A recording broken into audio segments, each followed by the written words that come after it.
So how do you clean and maintain your SEB 217-3 electric power head? If you don't know what that is, this is what it looks like. This is a very popular Miele vacuum cleaner power head. Right now it comes with the C2 cat and dog, the classic C1 cat and dog, the C3 total care, the C3 excellence, which also came with this, and a lot of older models.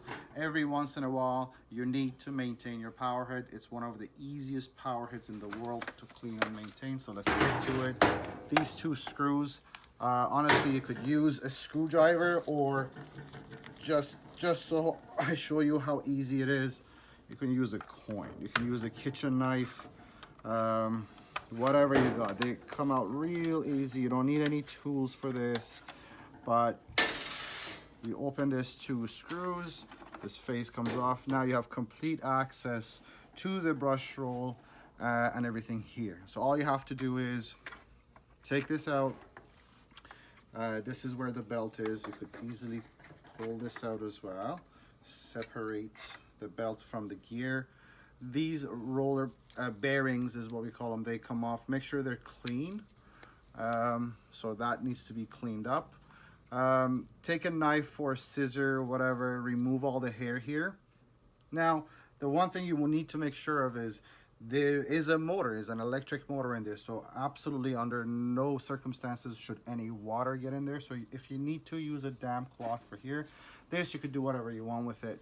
Yeah, again, get a knife or a scissor, goes through the hair, pull the hair out. Now, when you're putting this back in, the side where the belt is affixed to goes in first. You wrap the belt. This is a tooth belt. These are very good belts. You practically never have to change a belt on a Miele power head. And then there is a slot here where this will sit. You see there's two notches here.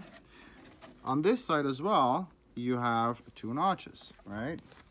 Now, this also sits in there. Now, if you have the option of having the one notch like that, right?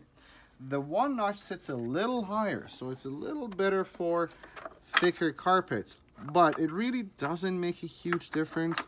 All you need to make sure of is if there's one notch here, there's one notch here, or if there's two notches here, two notches here. As far as that's concerned, this is decent enough. Now here is a very, very important part. A lot of people screw up on this, so make sure you don't do this. When they put this back together, sometimes they leave a gap in the thing. So all you need to make sure is there's zero gaps here. You see how tight this fits? That's exactly what you wanted. A lot of times we get and people bring it back and this is sitting like that, and they say my power head doesn't work. This is the reason, okay? So make sure that it's sitting perfectly aligned.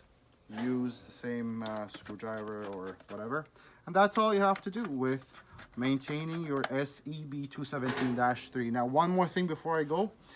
If you didn't want to take this plate off, you just wanted a quick maintenance, you see a groove here. You can turn the power head off. You also see a groove on this side. If you didn't want to take this off, again, just use a knife or a scissor or some kind of cutter. Go through that groove there, pull the hair out. Actually go through both groups first and then pull the hair out. It's a lot easier. That's if you didn't want to take the plate off. If you want to take the plate off, you know what to do. Do this every, you know, change of season, every 3 months, 4 months. And this should last you a long time. Thanks.